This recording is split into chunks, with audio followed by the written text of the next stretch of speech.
শুক্রবার মানেই কিন্তু অনেক স্পেশাল একটি দিন। আর আজকে কিন্তু রান্না করেছি খুবই মজাদার ভুনা খিচুড়ি আর সেই সাথে হচ্ছে মুরগির মাংস। আজকে সকাল থেকে দুপুর পর্যন্ত আপনাদের সাথেই থাকবো।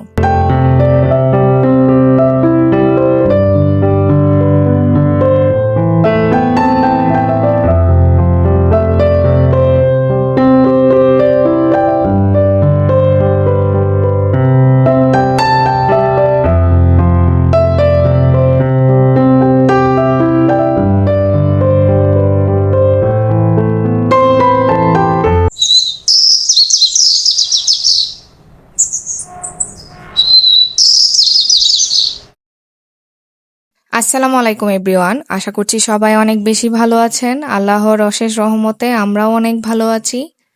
সকালবেলা ঘুম থেকে উঠেই যখন জানালাগুলো খুলতে আসি এত পরিমাণে ভালো লাগে, কারণ বাহিরের যে ভিউটা দেখতে খুবই সুন্দর লাগে মাশাল্লাহ। আর হচ্ছে যেহেতু শীতের দিন, তো দূরে একটু দেখলে দেখা যায় কুয়াশার মতো পড়ে আছে, আবার সেই সাথে রোদও, মানে সব মিলিয়ে অনেক ভালো লাগে আলহামদুলিল্লাহ।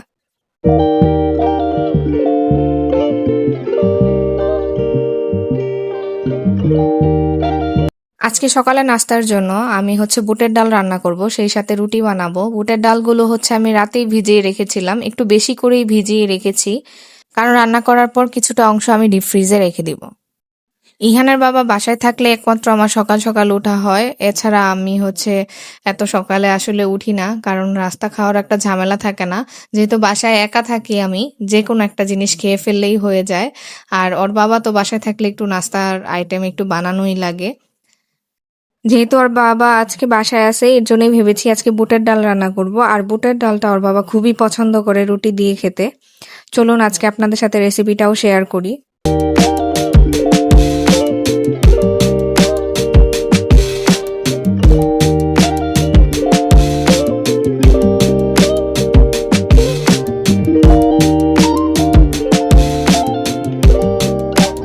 তেল দেওয়ার পর এখানে আমি হচ্ছে পেঁয়াজ কুচি, রসুন বাটা, আদা বাটা, তারপরে হচ্ছে এক এক করে গুঁড়া মশলা সবগুলো দিয়ে দিয়েছি।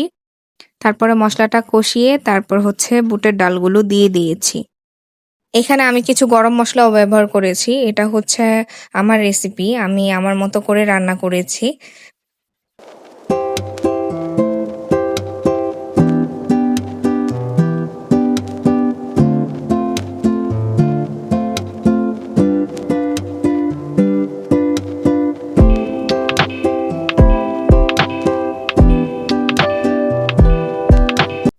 পাশের চুলাতে আমি হচ্ছে গরম পানি বসিয়ে রেখেছিলাম, এখানে হালকা করে একটু গরম পানি দিয়ে দিচ্ছি।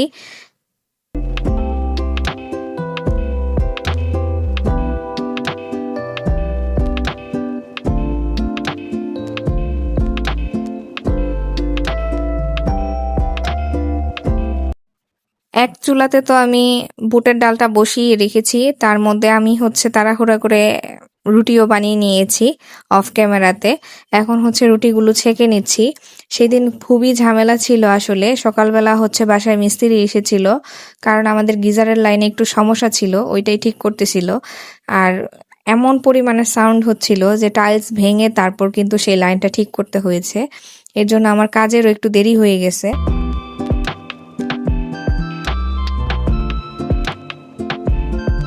আর এই বুটের ডালটা এত পরিমাণে ভালো ছিল, আমি আসলে ওইখানে কাজ করতেছিল মিস্ত্রিরা, দেখার জন্য গিয়েছি, এসে দেখি মানে হচ্ছে ডালটা একদম সিদ্ধ হয়ে ভর্তার মতো হয়ে গেছে। আমি তো পুরো অবাক হয়ে গেছি, আর পানিও দিয়েছিলাম বেশি করে, ভেবেছি হয়তো বা সিদ্ধ হবে না, এটা অতি দ্রুত সিদ্ধ হয়ে গেছে।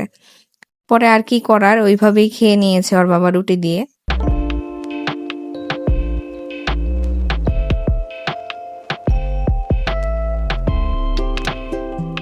ডিমগুলো হচ্ছে রাতে এনে রেখেছে, কিন্তু আমি হচ্ছে ফ্রিজে রাখতে ভুলে গিয়েছিলাম। এর জন্য ভালো মতো ধুয়ে মুছে তারপর হচ্ছে এগুলোকে আমি ফ্রিজে রেখে দিব। আর ডিম রাখার জন্য যে কেটসটা, এইটা হচ্ছে ইহানের বাবা নতুন নিয়ে এসেছে। এটা আসলে রাখতে গেলে আমার কাছে অনেক ঝামেলার মনে হয়, কারণ এত আস্তে আস্তে রাখতে হয়, মানে ভয় লাগে যদি ডিমগুলো ভেঙে যায়। ও আমাকে আসলে না বলে এই জিনিসটা অনলাইন থেকে অর্ডার দিয়ে কিনে নিয়ে এসেছে। আমি আসলে জানতামও না, পরে দেখার পরে আমার কাছে তেমন একটা ভালো লাগে নাই। তবে একটা বেনিফিট হচ্ছে এটাতে ডিম রাখলে জায়গাটা কম লাগে ফ্রিজে। এক সাইডেই রেখে দেওয়া যায়। এটাতে আবার অনেকগুলো ডিমও রাখা যায় একসাথে।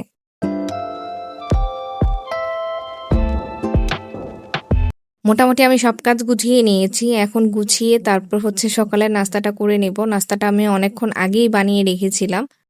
কিন্তু খেতে, খেতে অনেক দেরি হয়ে গেছে।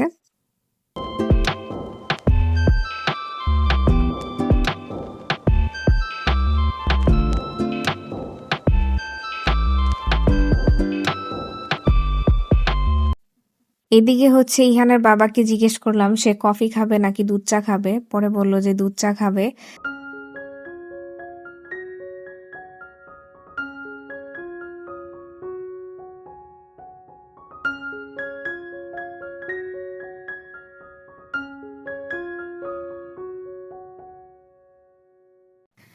এত ব্যস্ত থাকি আর সেদিন তো মানে একটু ঝামেলাই ছিল। আমি না চা বানাতে যেয়ে মানে ভুলে গিয়েছি যে আসলে ইহানের বাবা দুধ চাতে আদাটা খুবই পছন্দ করে।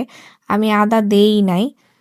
চা খেতে যেয়ে ও আমাকে জিজ্ঞেস করতেছে তুমি কি আজকে চাতে আদা দাও নাই? পরে আমার মনে পড়েছে আরে আদার কথা তো আমি ভুলেই গিয়েছি।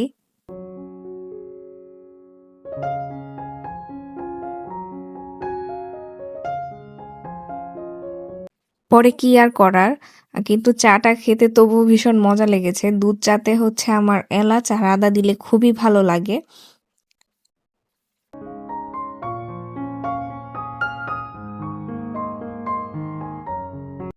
শীতের সকালে আমার বেলকনিতে এত পরিমাণে রোদ থাকে মাশাআল্লাহ। সেখানে বসে আমি দেখা যায় যে ওইদিন বাসায় একা থাকি আমি মাঝে, মাঝে ওখানে বসে নাস্তাও করি। আমার ছেলেকে ওখানে বসিয়ে দেখা যায় সবকিছু দেখিয়ে একটু ভুলিয়ে ভালিয়ে খাওয়ানো যায়। আজকেও সকালবেলার হচ্ছে নাস্তা শেষ করে তারপরে হচ্ছে ব্যালকনিতে বসে রোদ পোহাচ্ছিলাম আর হচ্ছে দুধ চা খাচ্ছিলাম। ভীষণ মজা লাগতেছিল। ইহানের বাবাকে বলতেছিলাম যে দেখো আমাদের তো ছাদেও যেতে হচ্ছে না, এখানেই অনেক রোদ আসে।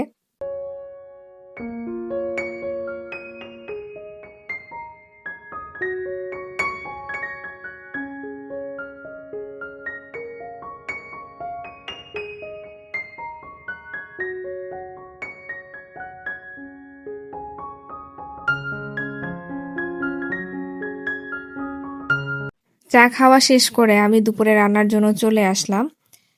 প্রথমে আমি হচ্ছে মুরগির মাংসটা রান্না করব, তারপরে হচ্ছে ভুনা খিচুড়িটা রান্না করব।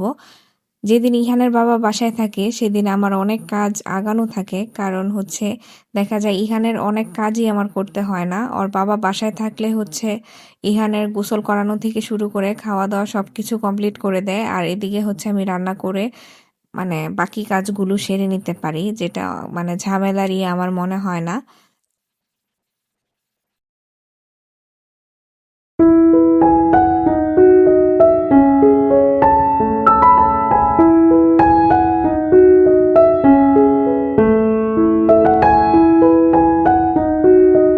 ভালো মতো মশলাটা কষিয়ে এখানে আমি হচ্ছে মুরগির মাংসটা দিয়ে দিলাম।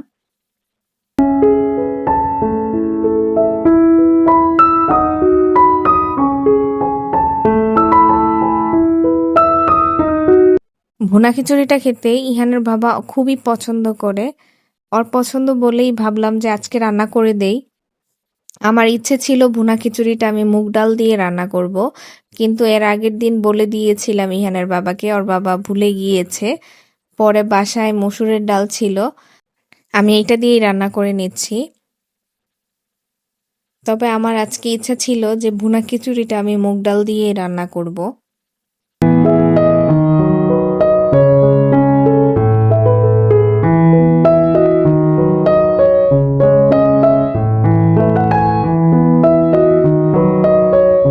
এদিকে ওর বাবাকে জিজ্ঞেসও করেছি যে আসলে রাত পর্যন্ত খাবে কিনা। সে বলল যে না, শুধু দুপুরের জন্যই রান্না করো, রাতে হচ্ছে আমরা ভাত খেয়ে নিব।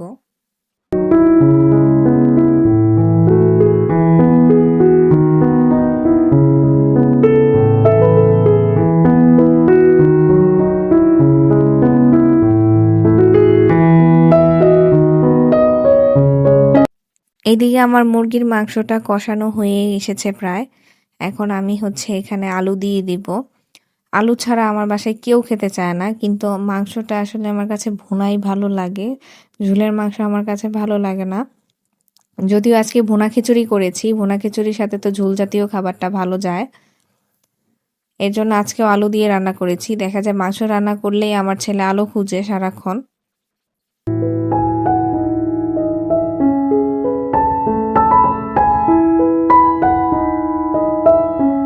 ভুনা খিচুড়ির জন্য আমি মশলাটা কষিয়ে নিয়েছি। এখন চাল আর ডালটা আমি খুব ভালোভাবে ভেজে নিব।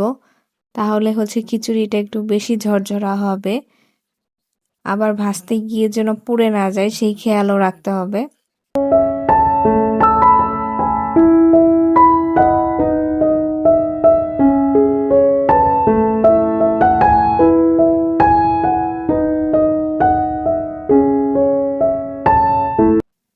এই তো এদিকে আমার মুরগির মাংস হয়ে গিয়েছে।